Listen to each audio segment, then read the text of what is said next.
Good evening mga mamshis, mga beshies, mga ladies in red, ate matanda at saka bata. Dito naman tayo sa divination talk natin. At unang salamat tayo sa mga taong naging way na tuloy-tuloy itong talk natin.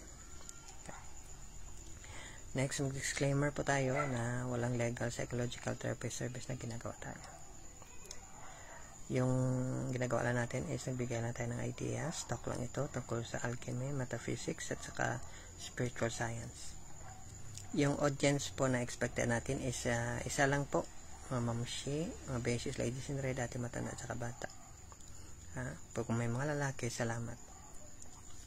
Pang high school lang po ito, makamasa, popular. Hindi naman advisable yung mga senior high sa mga matataas na kalaman kasi independent learner kayo. Alam nyo na kung ano yung pinagsasabi ko malamang.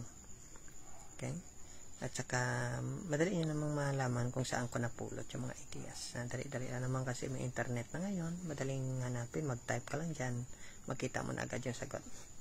But of course, yung mga materials na published na hindi makita sa internet. At saka,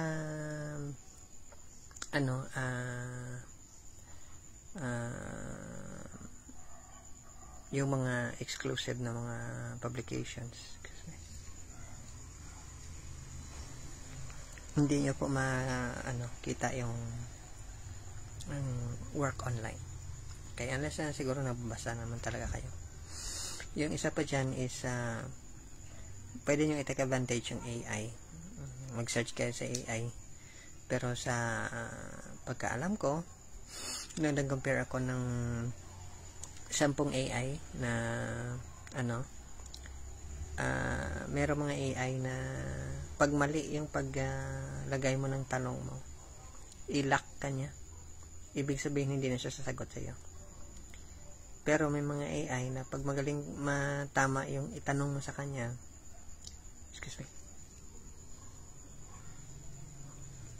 magaling siya mag-access ng information. At saka may mga AI na parang tao talaga magsalita. Mag-reply pala. Okay. So anyway, balik tayo sa talk natin. Nagkwento ako last time tungkol sa tarot meditation, sa chart. Minsan, sasabi natin na pag nag-take tayo ng religious life at saka spiritual practices,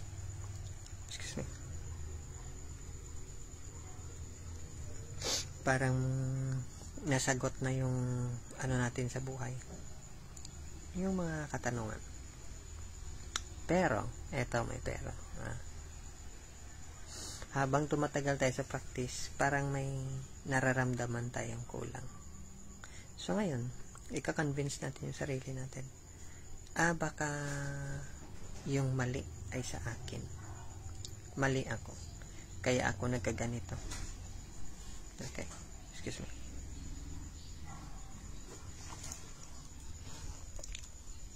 Pwedeng mangyari yung ganong sitwasyon. Pero, gusto kong i-remind ka, mamshi, beshies, ladies and dati patanda at saka bata. Yung mundo natin is, may tinatawag tayong rules of the game or games. May games yung mundo natin. Hindi to games na parang laro. Kasi sa Islam, bawal yung laro games. Pero hindi ko sabi yung Islamic standard natin. Yung sinasabi lang dyan na yung games, pag ginamit natin yung word ng games, sa science to, mathematics. Ibig sabihin, may mga certain decisions tayo na parang minsan, pag na-notice mo sa iba, parang pumalpak yata yung decision. Kahit na religious ka or spiritual yung practice mo. Mayroong mga ganon. Kaya ngayong iba, nagka-trauma, na-frustrate sila, umalis sila. Dahil sa type ng games. May mga games na ginagamit sa religious and spiritual practice na very moralistic. You ought to do this, you ought to do this, dapat ganito, dapat ganyan, dapat ganon, dapat. Sa field na psychology, ang tawag dyan is parental control. Dapat ganito, dapat ganito. Ibig sabihin,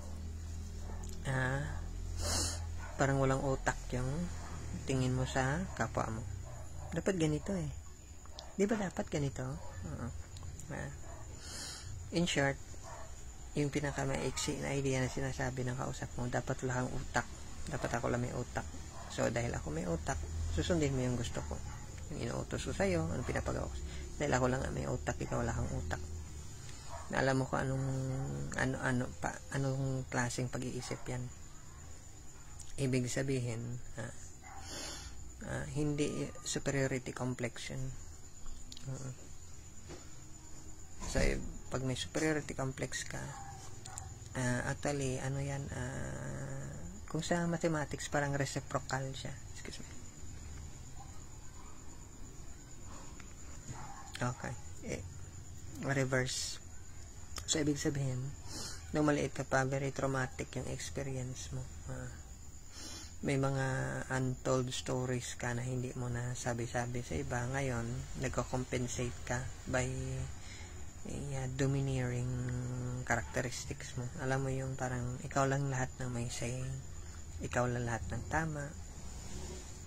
So ngayon, ang problema dyan is dahil sa ganong klase pag-iisip, yung perception mo sa world iba. Excuse me.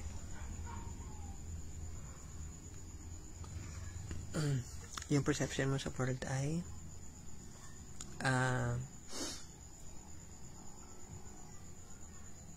ako lang yung nakakakita ng tama.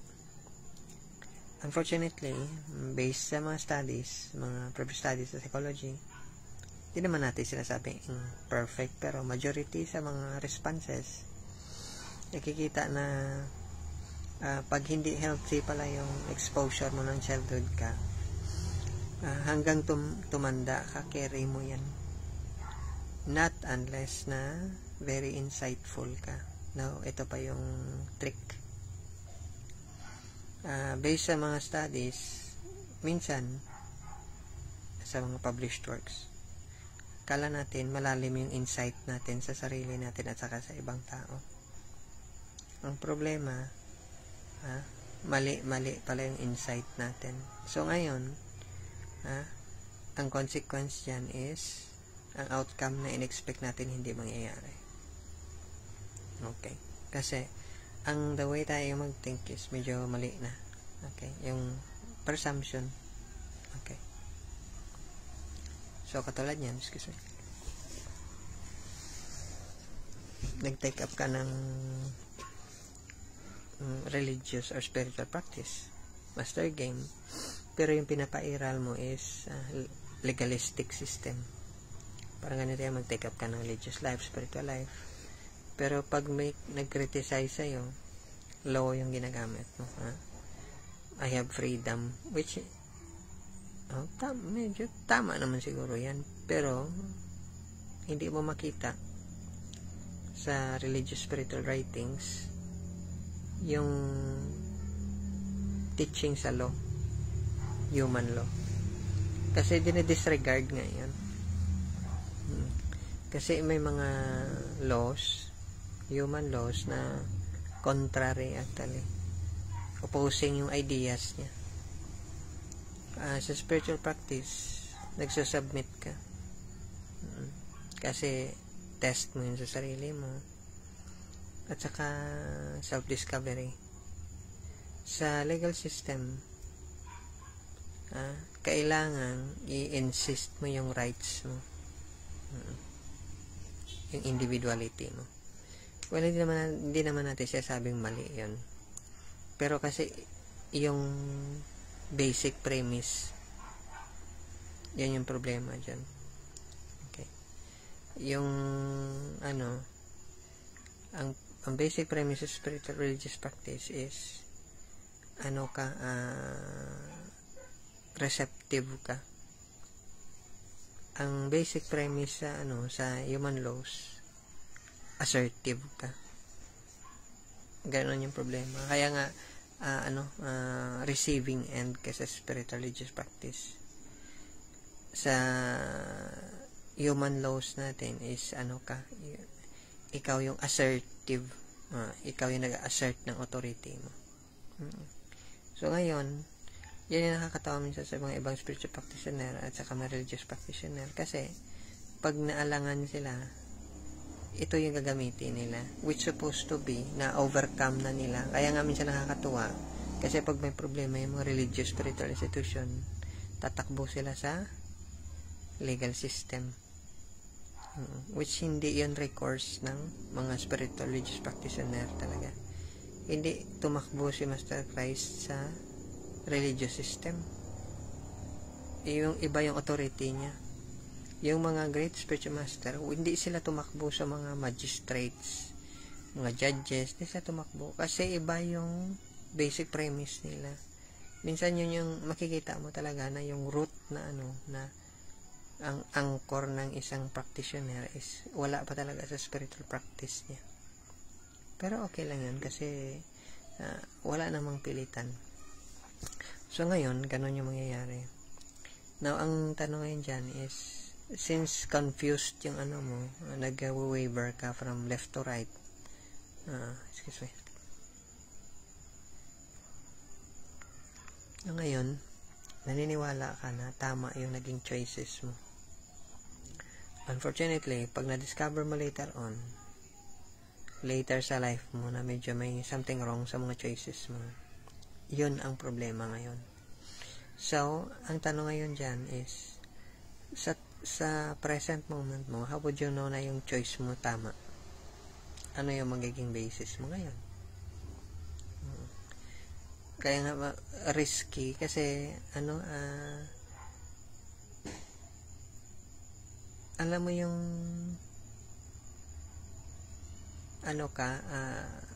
parang nahulog sa dagat, tapos nagsistruggle ka, pinipilit mo, kailangan mag-survive ka talaga kasi mamamatay ka sa dagat. Biglang nakarinig ka ng isang sigaw, let go, pabayaan mo. Hindi kasi mamamatay ako. Sinabi ka nga, pabayaan mo. Okay, alam mo kung anong point yan. I-let go mo yung force ng nature yung mag-carry sa'yo. Hindi pwede yun. I have to assert yung kailangan ko i-assert yung authority ko sa person. Yun yung difference ng mga practitioner talaga. At saka yung mga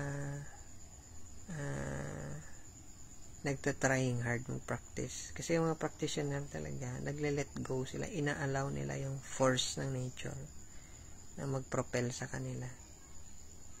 Oo. Pag kinontra mo yung force of nature, malamang malunod ka. Kasi wala kang capability. Para kang sinabing, sige, kakalabanin ko yung gravity. Kailangan makalutang ako sa hangin.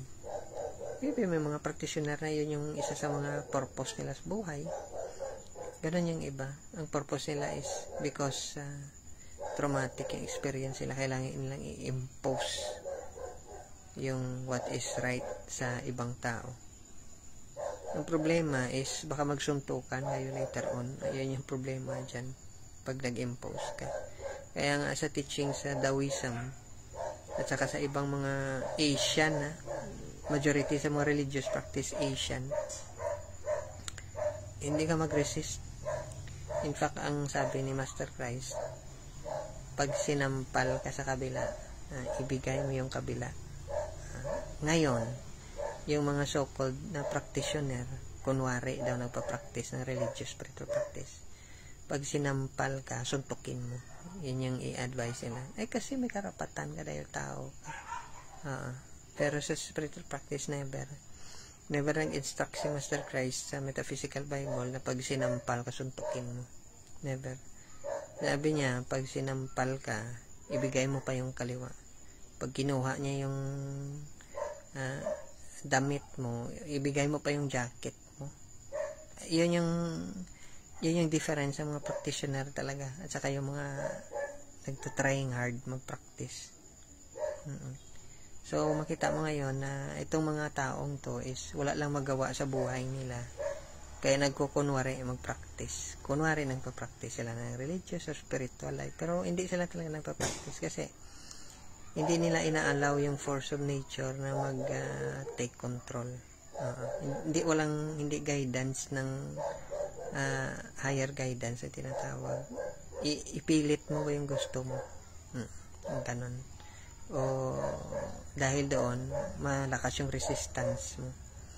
Alam mo yung napunta ka sa isang place, tapos ganito yung nangyari, ipilit mo talaga. Hindi kasi ako ganito special ako yung center ng universe, kaya dapat sundin yung gusto ko, yung masunod. Yung hindi mo alam, nire-remind ka ni God na sobrang tigas ng ulo mo, baka mapagod siya sa'yo, iuntog yung ulo mo. Ganon yung minsan yung problema dyan. Kaya pero hindi yung nakita ng iba, ng kawawa naman yung mga ganyan. So yung maano ko lang, Ma'am Shi, Beses, Ladies na Red, ate, matanda at saka bata, yung first na qualification actually pag nag-take up ka ng master game, at saka later on sa mating game is yung very submissive at saka humble yung yung mga practitioner talaga. In fact, kung pwede pa lang, wala lang sila, pabayaan ka na lang nila kasi wala silang kasi ang practitioner talaga na totoo, hindi nga niya ipipilit yung nalalaman niya sa'yo, pabayaan ka lang niya. Pero kung ikaw talagang matalino ka at saka very observant ka, katulad ng isang doktor, makikita mo kung anong ginagawa niya, kung tama o hindi. Kasi yung mga practitioner katulad yan, mag-practice siya ng ng humility, mag-practice siya ng kindness. Hindi niya sasabihin yan sa'yo, alam mo, mapakumbaba ako, alam mo, mabait ako. Hindi niya sasabihin yun sa'yo, gagawin niya yan sa'yo, magpakumbaba siya sa'yo, tapos siya, yung maging mabait siya sa'yo. Hindi niya kailangan sabihin, or hindi niya sabihin sa'yo, alam mo, napaka-understanding kong tao. Hindi niya sasabihin yan sa'yo, pakikinggan ka niya at iintindihin. Alam mo yung ganung kaya minsan yung iba, yung mag-join sila ng religious group at saka spiritual group, hypocrisy yung makita nila. Kasi ang dali lang magsalita ng tao, pero hindi nila nagagawa. Alam mo yung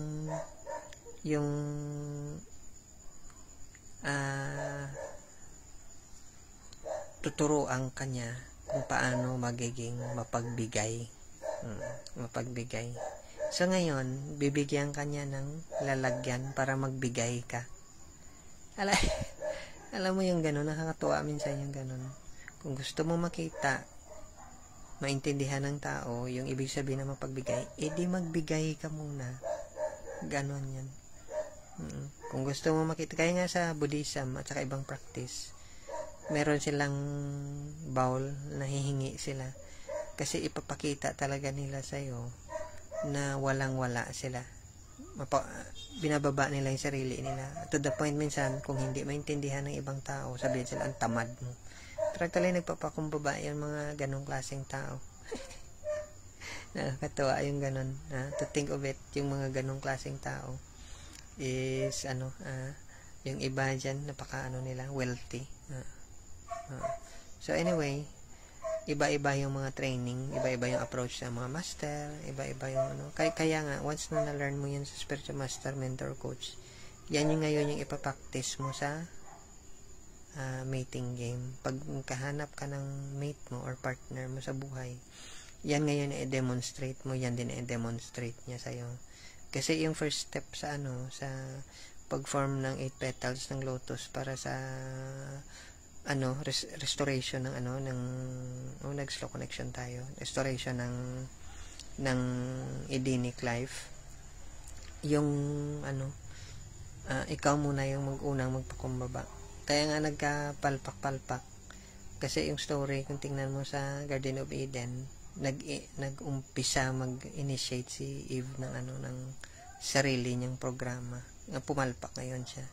So ngayon si Adam, dahil pinakita niya na yung trust, hindi yung binibenta sa butika, iba yung trust yun, nag-trust siya.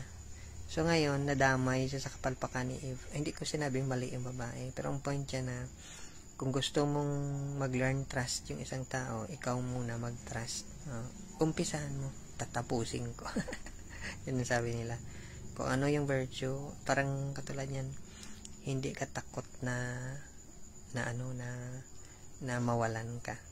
Okay, so ibig sabihin hindi ka mag-hold on sa kahit anong bagay. Kaya lang ang hirap i-demonstrate yan kasi may mga tao, naalala ko yung kakilala ko, alam mo na kung tingnan mo sila, hindi lang isa yan, mabait.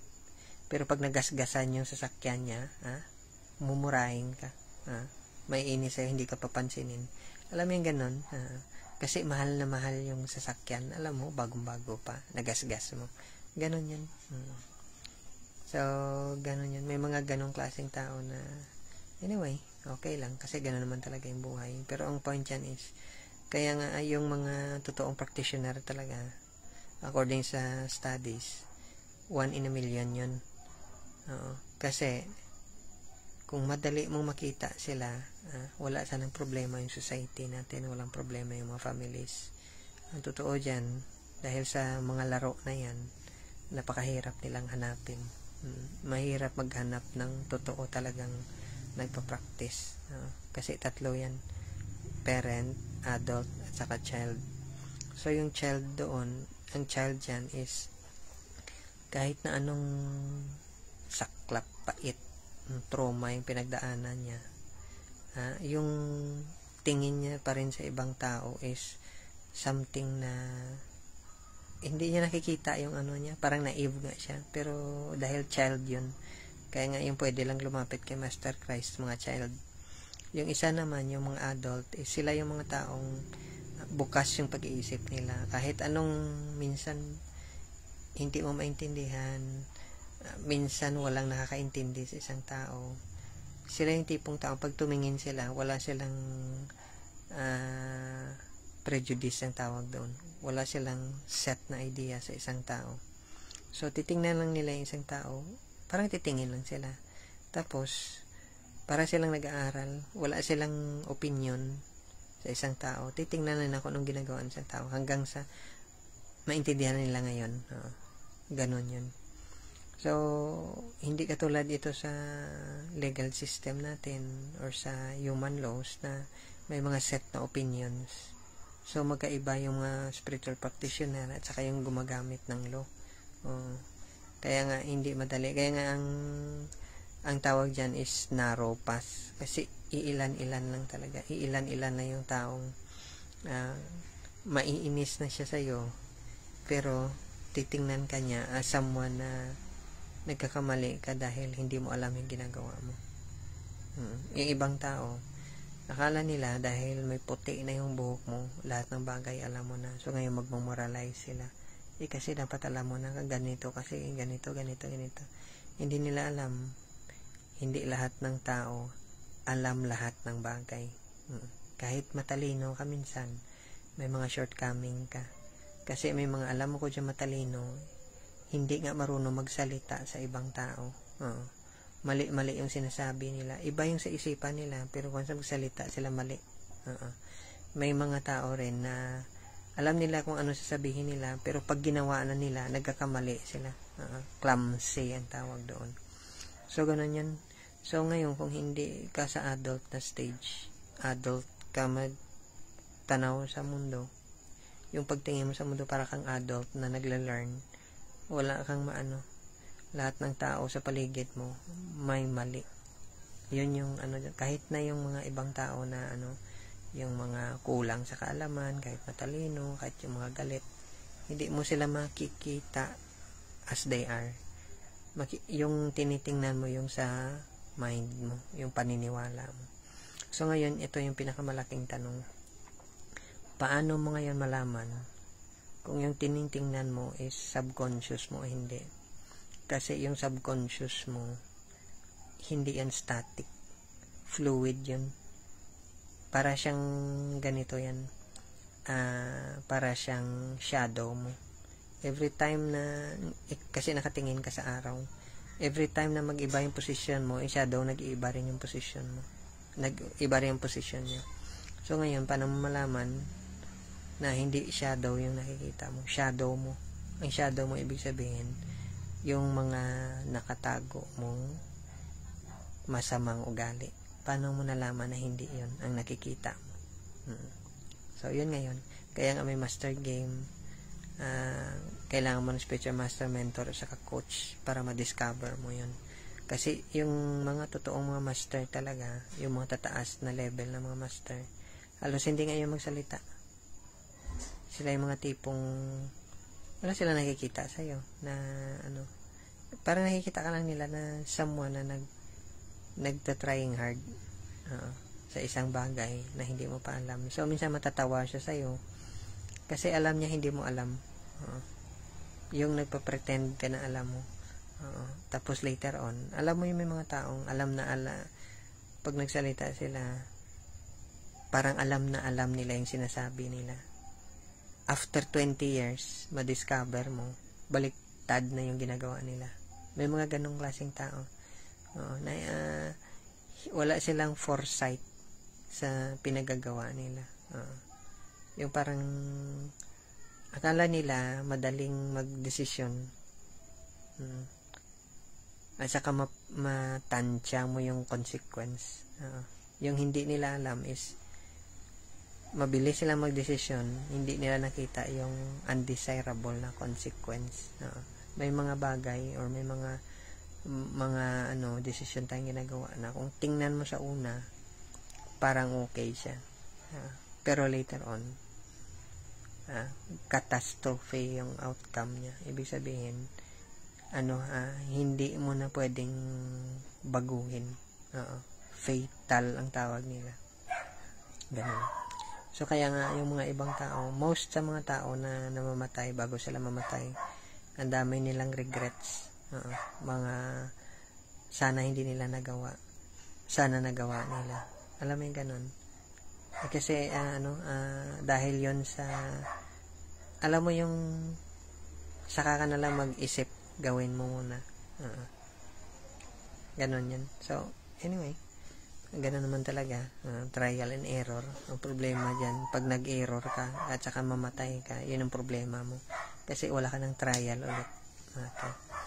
So anyway, lahat naman sa mga field niyan, lalo na sa mga religious at saka spiritual practice, kaya nga yung iba umatras, yung iba hindi tumagal, yung iba nagka-problema kahit gusto nila magstay, naging problematic sila. Ibig sa solve yung problema, lumala lalo. Okay, so ganun. So, yung sinuggest ko last time na gamit yung tarot card, Grand Arcana, isa yun sa mga parang parang anchor mo para may reference ka later on, para kasi may technique yan eh. Tapos, para ma-discover mo yung presence ng subconscious mo, kasi ang subconscious mo, yung blind spot na yan, moving din yan. Kung kumikilos ka, kumikilos din siya. Okay. Kung saan ka pupunta, lagi siya nakabuntot sa'yo, nakatalikod, kaya hindi siya madali makita. So, kailangan mo ng exceptional skill para ma-discover mo yung presence niya. Alam mo yung example lang, natutulog ka, himbing na himbing ng tulog, pero nung nag-ingay ka, kasi minsan mananaginip ka, mag-ingay ka, pero naririnig mo yung sarili mo. Parang ganun yan. Na once na mag-express yung subconscious mo, nararamdaman mo o naririnig mo siya. May mga ibang tao hindi nila alam yung ganun. So, yun yung mahina nilang part. Kaya nga ngayon, yung subconscious mo, gagamitin niya yung galit mo. Gagamitin niya yung hostility. Gagamitin niya yung selos. Gagamitin niya yung pagiging controlling mo, pagiging possessive mo, gagamitin niya yun. Pero hindi mo alam, sa subconscious galing yun. Akala mo, tama yung ginagawa mo. Yung yung inferiority complex mo, akala mo, individuality. Pero inferiority, kina-cloud ng subconscious yung thinking mo. Kasi hindi develop pa yung intelligence. Kaya nga, kung hindi mo ma-appreciate yung little things, yung physical world, lalong mas hindi mo ma-appreciate yung spiritual things or yung spiritual world. Kasi, alam mo yung kung hindi ka na grade 1, huwag ka nang mag-umasa na alam mo yung subject sa college. kasi hindi ka nga pumasa sa grade 1 mo. Ganon yung ano niya, principle. Kasi ano yan parang gradual na refinement. Alam mo yung mapurol na na kutsilyo, pag pinatalas mo siya, it will take time. Kaya nga yung iba, kung yung mga skilled talaga, may technique yan para tumalas agad. Yung iba walang ganon. So kaya kahit na ano nila yung kutsilyo sa yung gamit na para tumalas siya, nahihirapan sila.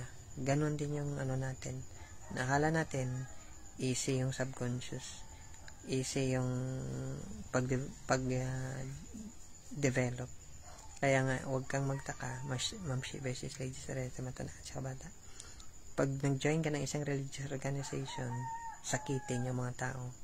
Biglang mamamatay sa stroke at saka heart attack. Ilang beses inoperahan. Huwag kang magtaka kasi force yan ng subconscious mind. Ganon din sa mga spiritual practitioner. Huwag kang magtaka. 120 years yung allowed na lifespan sa isang tao.